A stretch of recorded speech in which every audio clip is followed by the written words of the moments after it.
दोस्तों नमस्कार, मैं अजय पत्रकार। आप सांसद संजय सिंह ने मल्लिकार्जुन खड़गे से की मुलाकात। लोकसभा चुनाव की तैयारी पर हुई चर्चा। सांसद संजय सिंह ने दिल्ली में कांग्रेस अध्यक्ष मल्लिकार्जुन खड़गे से उनके आवास पर मुलाकात की। आप सांसद संजय सिंह इस समय देश के नेता बनने के लिए लगे हुए हैं। चारों तरफ वो मुलाकात कर रहे हैं, सब जगह पैर छुए आए हैं। निकलते ही उनको घर जाना था, माताजी ने कहा था सीधे घर चलना, परंतु केजरीवाल जी की वाइफ का फरमान आया, उनको आदेश का पालन करना ज़रूरी था। वहाँ गए, वहाँ पैर छुए, फिर जाके सिसोदिया जी के यहाँ जाके पैर छुए, इसके बाद जाकर के जैन साहब की वाइफ के पैर छुए, सीमा जी के पैर छुए, और फिर उसके बाद अब आपको बताना है आज गए और फिर गए मल्लिकार्जुन खड़गे के पास, उन्होंने पैर छुए, आशीर्वाद लिया। आप सांसद संजय सिंह ने यह भी कहा कि जेल से छूट कराने की लड़ाई के लिए उनका मतलब मल्लिकार्जुन खड़गे जी का आशीर्वाद लेना बहुत ज़रूरी था। हमने उनके सामने ये सुझाव भी रखा कि हमें ये बताना चाहिए कि वह कौन से मुद्दे हैं जिन्हें हम इंडी गठबंधन की सरकार बनाने के बाद देश की जनता के सामने समयबद्ध तरीके से रखेंगे। मुख्यमंत्री अरविंद केजरीवाल की गिरफ्तारी के बाद से आम आदमी पार्टी इस मामले को चुनावी मुद्दा बनाने में जुटी है। पार्टी का मानना है कि इस मुद्दे को लेकर सीधे तौर पर दिल्ली वालों को जोड़ा जा सकता है। यही कारण है कि जेल का जवाब वोट से अभियान को पार्टी घर घर पहुंचाने का संकल्प लेती है। ये बात संजय सिंह ने कही। अब आपको बता दें कि यही बात जो थी, पहले आपको बता रहे इंडी गठबंधन की कई बार बैठक हुई। आप पार्टी कतई भी कभी भी कांग्रेस से कोई सामंजस्य नहीं चाहती थी, सिर्फ एक औपचारिकता कर रही थी। और आप पार्टी का साफ ये था कि हमारा वोट जो है वो कांग्रेस का वोट अगर मिल जाएंगे तो हमारा वोट उधर चला जाएगा। दूसरी बात, उस समय जो लोग आपके साथ थे वो अब उनके साथ है ही नहीं। उस समय अजीत पवार जी थे, पटेल साहब थे, उनके शरद पवार जी की पार्टी के एनसीपी के पटेल साहब अब उस पर नहीं है, प्रफुल्ल पटेल बीजेपी के साथ हैं, और तमाम लोग थे जो अब बीजेपी के साथ हैं, और नीतीश कुमार थे, और वो जयंत जी थे। आज इनके साथ कोई है ही नहीं इंडी गठबंधन में।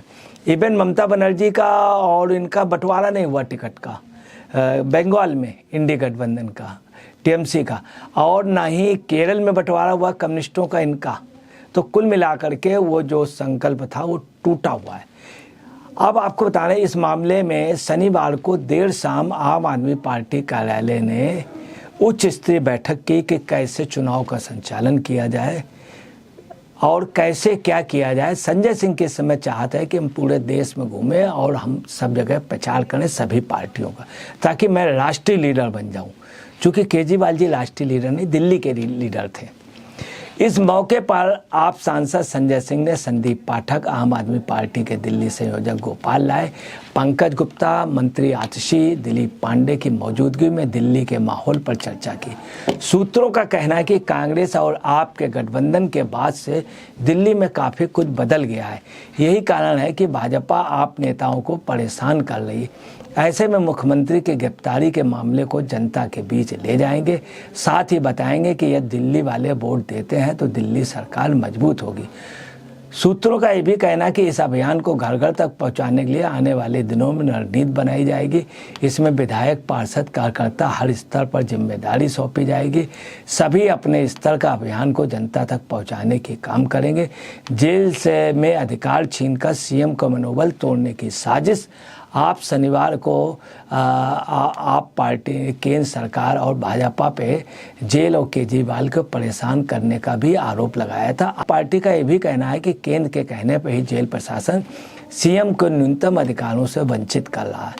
तो तमाम तरह के उन्होंने आरोप लगाए, परंतु आपको बता रहे हैं कि संजय सिंह की बात से आप पार्टी के कार्यकर्ताओं में आक्रोश भी है, वहीं उनको दुख भी है कि बेवजह की बात हो रही। जो चुनाव प्रचार की बात है वो अभी तक स्टार्ट नहीं हुआ। ताजुब की बात है। संजय सिंह ये चाहते हैं कि पूरे देश में उन्हें बुलाया जाए, इसीलिए उन्होंने अखिलेश जी से बात की और मल्लिकार्जुन खड़गे से की। कुल मिलाकर के संजय सिंह जो हैं वो राष्ट्रीय स्तर के, चूँकि केजरीवाल जी से मान आगे बढ़ चुके थे और संजय सिंह अब उनसे आगे बढ़ना चाहते हैं। उनका ये कि सभी दलों के उस पर हम चुनाव प्रचार में जाएं, आप पर हम केंद्रित ना रहें। दूसरी आपको बताना है कि संजय सिंह ने यह भी कहा कि लोकतंत्र बचाने के लिए लड़ाई ज़रूरी है। उन्होंने कहा जेल से रिहा होने के बाद मुझे उनसे मिलना था, मतलब उनसे खड़गे जी से, और आने वाली लड़ाई के लिए उनका आशीर्वाद लेना था। जिस तरह से अरविंद केजरीवाल जी और दूसरे विपक्ष के नेताओं को जेल में डाला जा रहा, उससे देश का संविधान और लोकतंत्र खतरे में। हमें देश के संविधान और लोकतंत्र के बचाने के लिए लड़ाई लड़नी है। अब देखिए कि ये जब केजरीवाल जी जेल चले गए तो ये लोकतंत्र की बात कहना है, संविधान खतरे में हो गया। ये आपको बताना है कि पहले शीला दीक्षित के लिए कहते थे कि मैं उनको जेल भेजा दूँ, कहते थे मेरे टकों उनके खिलाफ फाइलें हैं, उनके खिलाफ कागजात हैं, सबूत हैं, टकों हैं, टक भर हैं, जिनको मैं सरकार आने के बाद उनके ऊपर वो करूँगा, उनको अरेस्ट कर लूँगा। अब वो टक कहाँ हैं? अब सुनने में आ रहा कि कांग्रेस और इनका समझौता हो गया, अब वो टक की फाइलें सब वापस कर रहे हैं। ये स्थिति है। दूसरी आपको बताना है कि संजय सिंह ने भी कहा कि हमें देश के संविधान और लोकतंत्र को बचाने के लिए लड़ाई लड़नी है। इंडिया गठबंधन का कॉमन मिनिमम प्रोग्राम जारी करने का प्रस्ताव भी रखा है। अब आपको बतलाना है कि संजय सिंह ने बातें कही तो, परंतु उनकी बात पे किसी ने गौर नहीं किया। वहाँ पे ये पोजीशन है खड़गे जी के पास कि सब अपनी अपनी बचाने पे लगे हुए हैं। खड़गे जी के सामने समस्या है, जिस साउथ के नेता बन रहे थे उस साउथ में आंध्र प्रदेश में बीजेपी आगे निकल गई है अभी के जो सर्वे आ रहे हैं। दूसरा केरल पे लगभग 4 सीटों में बीजेपी जीत रही है और राहुल गांधी की सीट फंस गई, वहाँ कम्युनिस्ट जीत रहे हैं, कांग्रेस वहाँ से। दूसरी आपको बताना है कि तमिलनाडु में पोजीशन है कि तमिलनाडु के अंदर लगभग 5-6 सीटों में बीजेपी जीत रही है, कांग्रेस हार रही है बुरी तरीके। और जिस बात हो रही थी तेलंगाना में बीजेपी और वीआरएस मजबूत पोजीशन में चल रहे हैं, कांग्रेस पीछे।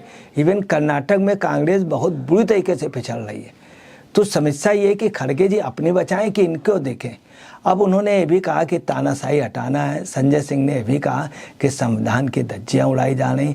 उन्होंने कहा मथुरा में भाजपा का एक सांसद कहते हैं कि मोदी जी को 272 से काम नहीं चलेगा। अब संविधान बदलने के लिए मोदी जी को और सीटें दिलानी, जनता को इस साजिश को समझना। संजय सिंह ने कहा संविधान सभी को समानता का अधिकार देता है, ये संजय सिंह ने कहा। उन्होंने कहा कि बाबा साहब का संविधान सभी को समानता का अधिकार, और बाबा साहब की फ़ोटो लगाई जाती है हमारे सभी का। मगर आम आदमी पार्टी की सरकार ने बाबा साहब को रास्ते चलने का संकल्प किया। बीजेपी के लोग अगर 2024 में फिर सत्ता से आ गए तो गरीबों को आरक्षण समाप्त कर देंगे, इसलिए वोट डालने जाना तो ठीक से याद रखना। कि भाजपा के लिए जो 400 सीटों का इनका लक्ष्य है वो इनको हासिल नहीं कराने देना है, और इनकी सभी सीटों पे जमानत जब्त करानी है। अब ये सब बातें से जब उन्होंने सुनी, बीजेपी के मैनिफेस्टो पे एक और नया जुमला आतिशी बोली कि सामने आया केंद्र सरकार का काला चिट्ठा। उन्होंने ये कहा। अब आपको बताना है कि ये सब चीज़ें जो हुई हैं, इससे आम आदमी की पार्टी की ये कह रही है कि आप कह रहे हैं कि 400 सीटों में मैं जमानत जब्त करा दूंगा बीजेपी की, और दिल्ली में भी सब जगह जमानत जब्त होगी। तो आप पार्टी कार्यकर्ताओं कहना भाई ये सब मत कराइए। आज तक बीजेपी की जमानत दिल्ली में आज तक नहीं जब्त हुई, ना ही इसके पहले जनसंघ की जब्त हुई थी। आप पार्टी की जमानत जब्त हो गई थी, सबसे ज़्यादा गोवा में जब्त हुई, गुजरात में जब्त हुई, कई राज्यों में जहाँ जहाँ चुनाव लड़े वहाँ इनकी जमानतें जब्त हुई, तो छत्तीसगढ़ में जब्त हुई। तो आप पार्टी के कार्यकर्ताओं कहना जरूरी है कि हमारा चुनाव प्रचार आप उठाइए, जो आपने टिकटें दे दी। तीसरा एक चीज़ मतभेद खुल करके आई कि जो कांग्रेस जो है इनसे समझौता नहीं चाहती, इसलिए कांग्रेस ने अपने कैंडिडेट अभी तक ओपन नहीं किए। कांग्रेस ने आ करके धोखे में इनसे समझौता कर लिया, मगर कांग्रेस कतई भी इनको साथ नहीं कर रही। और इनकी आज इन्होंने एक झूठ और बोला जिस पे भी आप पार्टी के कार्यकर्ता नाराज़ हैं। इन्होंने कहा कि एलजी ने विचारों ने हमसे हाथ जोड़ करके कहा कि ठीक है भाई आप सरकार चलाइए और आप बत्ती और बिजली हम सब फ्री आपकी चलने देंगे और आप सरकार चलाइए, परंतु हमारा पिंड छोड़िए, वो उन्होंने कहा। और हाथ जोड़ करके उन्होंने, एलजी ने कहा कि ठीक है कि मैं आपका उसका सम्मान करता हूँ, आपके घोषणा पत्र के अनुसार से सरकार जो है वो बिजली पानी फ्री करे रहेगी और हमारा माथा मत खाइए, ये उन्होंने कहा। ये बात इन्होंने इतनी झूठ बोली, सारे कार्यकर्ता कह रहे हैं हमें चाहिए अपनी पार्टी का प्रचार, ये अपना करना है। दोस्तों नमस्कार, मैं अजय पत्रकार।